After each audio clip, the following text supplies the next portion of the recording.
નમસ્કાર વિદ્યાર્થી મિત્રો, ફરી એક વખત એજ્યુ ફિટનેસ ચેનલની અંદર આપનું હાર્દિક સ્વાગત છે. આજે આપણે ધોરણ 8માં સામાજિક વિજ્ઞાનની અંદર પ્રથમ સત્ર છે એની અંદર કેવા પ્રશ્નો પૂછાશે એ બ્લુપ્રિન્ટ આધારે તમારી સમક્ષ રજૂ કરી રહ્યો છું. એમાં ભાગ 1 થી 9 છે. પાઠ વાઇઝ કેટલા માર્કનું પૂછાશે એની સંપૂર્ણ સમજ તમારી સમક્ષ મૂકી રહ્યો છું. જોઈએ આપણે એના પ્રશ્નો. અહીં પહેલો પાઠ છે.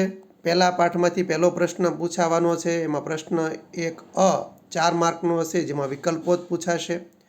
પ્રશ્ન પહેલો બ એ પણ 4 માર્કનો હશે, જેમાં ટૂંક જવાબી પ્રશ્નો જેવા કે કારણો અને 2-3 વાક્યના પ્રશ્નો હશે. જોઈએ આપણે હવે પ્રશ્નો વિશે. પ્રશ્ન પહેલો, નીચે આપેલા વિકલ્પમાંથી યોગ્ય વિકલ્પ પસંદ કરી ઉત્તર લખો. એમાં પહેલું છે, 15મી સદીમાં યુરોપમાં આવેલ સામાજિક અને ધાર્મિક પરિવર્તનો કયા નામે ઓળખાય છે? તો જવાબ છે નવજાગૃતિ. નંબર 2, પ્રાચીન અને મધ્યકાલીન ભારતમાંથી કઈ ચીજવસ્તુઓની યુરોપના દેશમાં નિકાસ થતી હતી? એમાં એ છે સુતરાઉ કાપડ, રેશમી કાપડ, બી મરી મસાલા, તેજાના, સી ગળી, સુરોખાર. અહીં ઉપરોક્ત તમામ જવાબ આવશે. નંબર 3, અંગ્રેજો દ્વારા નિકાસ કરવા માટે માલ સામાન જ્યાં રાખવામાં આવતો હતો તેને શું કહેવામાં આવતું હતું? જવાબ ડી ફેક્ટરી. નંબર 4, ભારત આવવા માટેનો જળમાર્ગ સૌપ્રથમ કોણે શોધ્યો હતો? જવાબ બી વાસ્કો દ ગામા. નંબર 5, ઈસવીસન 1600માં ઇંગ્લેન્ડમાં ઈસ્ટ ઇન્ડિયા કંપનીની સ્થાપનાનો મુખ્ય હેતુ શું હતો? જવાબ એ પૂર્વના રાષ્ટ્રો સાથે વેપાર અને તેમાં એકાધિકાર સ્થાપવાનો હતો. પ્રશ્ન નંબર 6, બંગાળ કયા યુદ્ધ પછી અંગ્રેજોના અધિકારમાં આવી ગયું? જવાબ એ પ્લાસીનું યુદ્ધ. નંબર 7, યુરોપમાંથી ભારત આવનાર પ્રજાનો યોગ્ય ક્રમ લખો. એમાં સૌપ્રથમ પોર્ટુગીઝો આવ્યા, ત્યાર પછી ડચ, અંગ્રેજો અને ફ્રેન્ચો. આ એનો ક્રમ છે. નંબર 8, પોર્ટુગીઝ પ્રજા વિશે કયું વિધાન યોગ્ય નથી? જવાબ તેઓએ પોતાની પહેલી કોઠી બંગાળના શ્રીરામપુરમાં સ્થાપી હતી. આ વિધાન યોગ્ય નથી. નંબર 9, પોર્ટુગીઝોએ ભારતમાં મેળવેલ વેપારી સંસ્થાનોને સમયકાળ મુજબ ક્રમિક રીતે ગોઠવો. એમાં આવશે જવાબ એ ગોવા, વસઈ, દીવ અને દમણ. આગળનો પ્રશ્ન છે, બક્સરના યુદ્ધ સંદર્ભે નીચેના પૈકી કયું વિધાન અયોગ્ય છે? જવાબ સી બક્સરના યુદ્ધ પછી અંગ્રેજોને ભારતમાં 24 પરગણાની જાગીર મળી. આ વિધાન છે એ અયોગ્ય છે. નંબર 23, પેશવાનું મુખ્ય મથક કયા શહેરમાં હતું? જવાબ બી પુણે. આગળનો પ્રશ્ન, અંગ્રેજો અને મરાઠાઓ વચ્ચે કઈ સંધિ થઈ હતી? જવાબ સાલબાઈની સંધિ. યુરોપથી ભારત આવવા માટે કયા બે મહાસાગરમાંથી પસાર થવું પડે છે? જવાબ એટલાન્ટિક અને હિન્દ મહાસાગર. આગળનો પ્રશ્ન છે, ભારતમાં પોર્ટુગીઝ રાજ્યની રાજધાની કઈ હતી?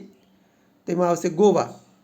ભારતમાં પોર્ટુગીઝોની રાજધાની ગોવા હતી. નંબર 2, ગોલકોંડાના શાસક પાસેથી ફરમાન મેળવી મછલીપટ્ટનમ પોતાનું સ્થાન જમાવનાર યુરોપિયન પ્રજા કઈ હતી? જવાબ ડચ. આગળનો પ્રશ્ન, ભારતમાં ન્યાયતંત્રની શરૂઆત કરનાર અંગ્રેજ અધિકારી કોણ હતો? જવાબ ડી વોરન હેસ્ટિંગ. આગળનો પ્રશ્ન છે, પ્રાચીન અને મધ્યકાલીન ભારતમાંથી કઈ ચીજવસ્તુઓની યુરોપમાં દેશમાં નિકાસ થતી હતી? જવાબ ડી ઉપરોક્ત તમામ. આગળનો પ્રશ્ન છે, ભારત આવવા માટેનો જળમાર્ગ શોધવાનો પ્રયત્ન કયા નાવિકે નહોતો કર્યો? એમાં જવાબ આવશે પ્રિન્સ હેનરી. બાકીના 3 નાવિક હતા, એ ત્રણેય ભારત આવવાનો જળમાર્ગ શોધવાનો પ્રયાસ કર્યો હતો. આગળનો પ્રશ્ન છે, યુરોપથી ભારત આવવા માટે કયા બે મહાસાગરમાંથી પસાર થવું પડે છે? એમાં એટલાન્ટિક અને હિન્દ મહાસાગર. આગળનો પ્રશ્ન છે, પોર્ટુગીઝ પ્રજા વિશે કયું વિધાન યોગ્ય નથી? તો તેઓએ પોતાની પહેલી કોઠી બંગાળના શ્રીરામપુરમાં સ્થાપી. આ વિધાન યોગ્ય છે નહીં. આગળનો પ્રશ્ન, પોર્ટુગીઝે ભારતમાં મેળવેલ વેપારી સંસ્થાનોનો સમયકાળ મુજબ ક્રમિક ગોઠવો. જવાબ ગોવા, વસઈ, દીવ અને દમણ. આગળનો પ્રશ્ન, યુરોપિયન પ્રજા અને તેના અમલદારો પૈકી નીચેની કઈ જોડ યોગ્ય નથી? જવાબ જર્મન કોલમ્બસ એ જોડ યોગ્ય નથી. નંબર 8, નીચે પૈકી ગવર્નર જનરલ અંગ્રેજ નથી. કોણ નથી? તો કે ફ્રાન્સિસ્કો ડી અલ્મેડા એ પોર્ટુગલનો હતો, એ અંગ્રેજ હતો નહીં. નંબર 9, 3 પ્રાંતો મળી જે કલકત્તા તરીકે ઓળખાય છે તેમાં નીચે પૈકી કયા પ્રદેશનો સમાવેશ થતો નથી? એમાં સુતંતી, કાલીઘાટ અને ગોવિંદપુર આ 3 મળીને છે એ કલકત્તા બન્યું. તેમાં મગધનો સમાવેશ થતો નથી. તો જવાબ બી મગધ. નંબર 10, ભારતમાં પોર્ટુગીઝ સંસ્થાની સ્થાપના કોણે કરી હતી? જવાબ બી અલ્બુકર્કે. નંબર 11, કર્ણાટક વિગ્રહો કઈ 2 યુરોપિયન પ્રજાઓ વચ્ચે થયેલા? જવાબ એ અંગ્રેજો અને ફ્રેન્ચો. નંબર 12, અંગ્રેજોનો વીરતાથી સામનો કરીને વીરગતિ પામનાર શાસક નીચે પૈકી કોણ હતો? જવાબ સી ટીપુ સુલતાન. ત્યાર પછી છે 15મી સદીમાં યુરોપમાં આવેલા સામાજિક અને ધાર્મિક પરિવર્તનો કયા નામે ઓળખાય છે? જવાબ એ નવજાગૃતિ. ભારતમાં આવેલ યુરોપિયન પ્રજાઓ માટે નીચેનામાંથી કયો ક્રમ યોગ્ય છે? પોર્ટુગીઝો, ડચ, અંગ્રેજ અને ફ્રેન્ચ. આગળનો પ્રશ્ન, બક્સરના યુદ્ધથી અંગ્રેજોને ભારતના કયા પ્રદેશોના દીવાની અધિકારો પ્રાપ્ત થયા હતા? જવાબ બંગાળ, બિહાર અને ઓરિસ્સા. આગળનો પ્રશ્ન, ભારતમાં કયા કાયદા અંતર્ગત સર્વોચ્ચ અદાલતની સ્થાપના થઈ હતી? જવાબ બી ઈસવીસન 1773નો નિયામક ધારો. આગળનો પ્રશ્ન, ફોર્ટ વિલિયમ કોલેજની સ્થાપના ક્યાં સ્થળે થઈ હતી? જવાબ ડી કોલકાતા. હવે આવે છે નીચેના પ્રશ્નોના 1-2 વાક્યમાં જવાબ આપો. એમાં છે યુરોપના દેશોમાં ભારતની કઈ કઈ ચીજવસ્તુઓની માંગ હતી? જવાબ યુરોપના દેશોમાં સુતરાઉ કાપડ, રેશમી કાપડ, મરી મસાલા, તેજાના, ગળી, સુરોખાર, ઇમારતી લાકડા, અફીણ વગેરે ચીજવસ્તુની માંગ હતી. Number 2, Vasco da gamma Calicut બંદરે ઉતર્યો ત્યારે ત્યાં કયા રાજાનું શાસન હતું? જવાબ વાસ્કો દ ગામા કાલિકટ બંદરે ઉતર્યા ત્યારે ત્યાં સામુદ્રિક એટલે કે જામોરીન રાજાનું શાસન હતું. નંબર 3, પ્લાસીના યુદ્ધ પછી કયો પ્રદેશ અંગ્રેજોના કબજામાં આવી ગયો? જવાબ પ્લાસીના યુદ્ધ પછી સમગ્ર બંગાળ અંગ્રેજોના કબજામાં આવી ગયું. નંબર 4, બક્સરનું યુદ્ધ કોની કોની વચ્ચે થયું હતું? તેનું શું પરિણામ આવ્યું? જવાબ બક્સરનું યુદ્ધ ઈસવીસન 1764માં બંગાળના પૂર્વ નવાબ મીર કાસિમ, મુગલ શહેનશાહ શાહ આલમ તથા અવધના નવાબના સંયુક્ત લશ્કર અને અંગ્રેજો વચ્ચે થયું હતું. આ યુદ્ધમાં અંગ્રેજોની જીત થઈ હતી. નંબર 5, મરાઠાઓએ પોતાના રાજ્યને કયા કયા વિભાગમાં વહેંચ્યું હતું? જવાબ મરાઠાઓએ પોતાના રાજ્યને સિંધિયા, હોલકર, ગાયકવાડ અને ભોંસલે જેવા રાજવંશોમાં વહેંચ્યું હતું. નંબર 6, અંગ્રેજોના શાસન દરમિયાન ભારતના વહીવટતંત્રના સર્વોચ્ચ વડાને શું કહેવાતા હતા? જવાબ અંગ્રેજોના શાસનકાળ દરમિયાન ભારતના સર્વોચ્ચ વહીવટતંત્રના વડાને ગવર્નર જનરલ કહેવામાં આવતું હતું.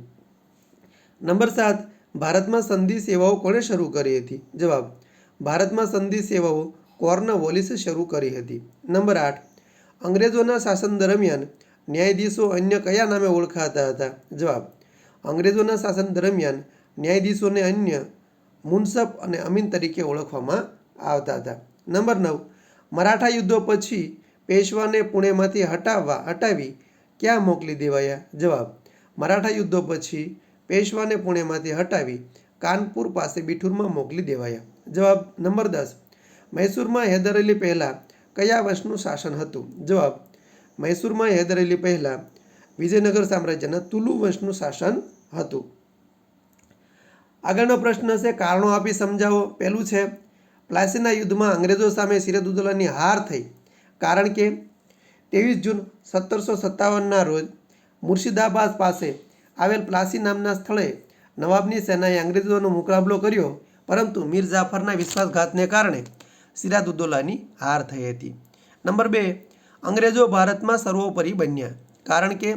જવાબ પ્લાસીના યુદ્ધ બાદ સમગ્ર બંગાળ અંગ્રેજોના અધિકારમાં આવી ગયું હતું. બક્સરના યુદ્ધથી અંગ્રેજોને બંગાળ, બિહાર અને ઓરિસ્સાના અધિકારો મળ્યા. તે પછી મૈસૂર વિગ્રહમાં પણ અંગ્રેજો જીત્યા. મરાઠાઓની તાકાતને કચડી નાખવામાં આવી. આમ વિંધ્યાચલથી લઈ દક્ષિણના બધા જ ભાગ પર અંગ્રેજોની સત્તા સ્થાપાઈ. નંબર 3, વેલેસ્લીએ ભારતીય સનદી સેવાઓમાં આવતા બ્રિટિશરો માટે તાલીમી સંસ્થાની સ્થાપના કરી હતી. કારણ કે જવાબ ઉચ્ચ વહીવટીતંત્ર, નાગરિક સેવાઓ, સેના, પોલીસ અને ન્યાયતંત્ર જેવા મહત્વપૂર્ણ વિભાગમાં ઉચ્ચ હોદ્દાઓ માટે યોગ્ય અને સક્ષમ અંગ્રેજ અધિકારીઓની નિમણૂક કરી શકે તે માટે તાલીમ સંસ્થાની સ્થાપના કરી હતી. વિદ્યાર્થી મિત્રો, પેપર સોલ્યુશનનો આ પ્રથમ ભાગ તમારી સામે મૂક્યો હતો. આવા પેપર સોલ્યુશનના ભાગ 2 થી 9 જોવા અમારી ચેનલની મુલાકાત લેતા રહો. એજ્યુ ફિટનેસમાં મુલાકાત લેવા બદલ આપ સૌનો ખૂબ ખૂબ આભાર.